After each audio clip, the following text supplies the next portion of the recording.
going to Muratic acid wash a discus and hammer ring who have been sitting more or less for about 2 years through the pandemic, and it's built up a lot of dirt and dead grass and just a lot of other stuff throughout the pandemic. Here we are here at Hartnell College, about to pour the muriatic acid, and hopefully it grips up. So this should be a multi-hour/day project, since the muriatic acid does have to eat up some of the rubber buildup, mud, dirt, and anything else that it might have, dead grass or anything like that. So let's get started.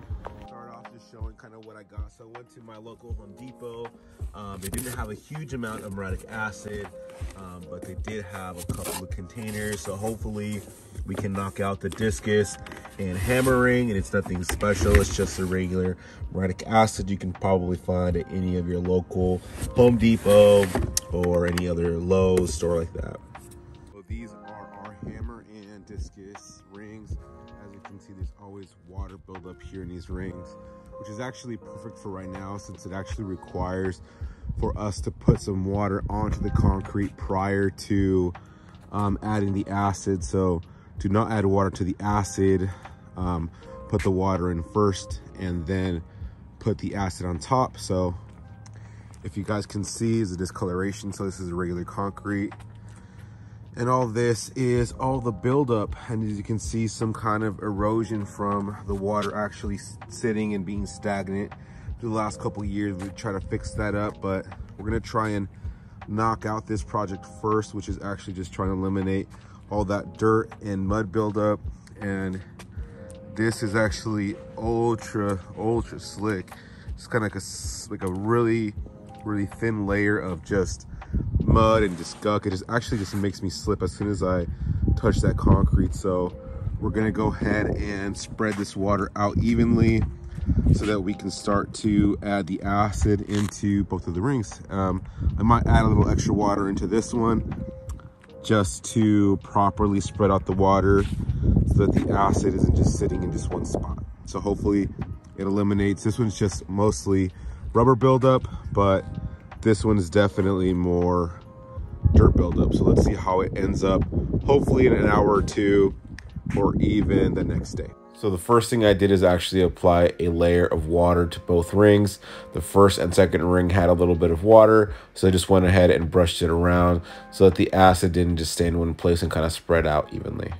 So prior to actually adding the acid, make sure you guys are taking proper precautions.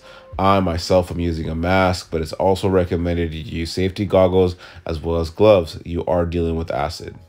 So the first thing I did is actually apply the muriatic acid to the rim or around the ring of the actual discus ring. I did this because the most used areas are out of the back of the ring, as well as the front of the ring where you do your stand throws.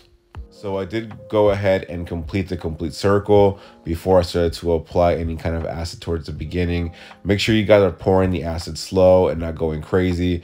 With a thin layer of water in the ring, you don't want the muriatic acid to splash anywhere on your clothes, on your skin, or anything close to that, because it can burn or irritate your skin, and you don't want to have that. So make sure you guys are pouring it down slow and you're not making the muriatic acid splash back at you.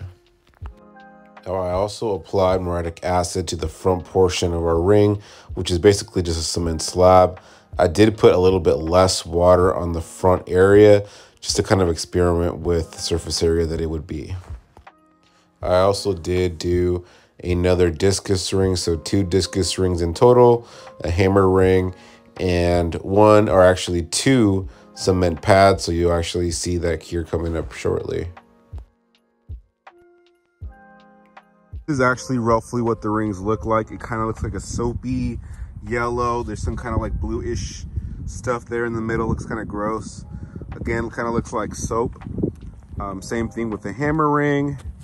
Again, had full water on it prior to me pouring on the muriatic acid. So this is the hammer ring, the discus ring. I also treated that discus ring, and there's another side pad over there with concrete. So this is pretty much the finished product of allowing the muriatic acid to sit in the concrete. I did allow the concrete and acid to sit for about 24 hours. And then I asked the maintenance department to pressure wash the surfaces with the acid so that all the acid would be cleaned and for us to get the best possible surface, which we were looking for more of a gritty feel since all the rings were pretty slick. So this is the finished product here. I left it overnight, so I can kind of see through the cracks here of the foam that it did pick up some of the dirt and mud. So this is the hammering. This is just basically the rubber buildup. This one was more of the mud and dirt buildup. This one was the one that sucked a lot more to kind of step in. So I'm going to see after they pressure wash the rings how the surface feels comparably, and I'll update you guys when they wash them. So now to my hammer circle. So I did hope, so as actually you guys can see how much grittier. So I actually poured a pretty good amount of acid right here because I did want this surface to be a little bit grittier. And it seems that there is a little bit of area kind of brushing off, but it still is a little bit grittier. So this is my hammer ring. You guys can kind of see the surface already. And then the discus one, which was the worst one, you can actually see that I actually poured the most. Oh my goodness, this is gritty. So this is beautiful. This has changed the surface so much.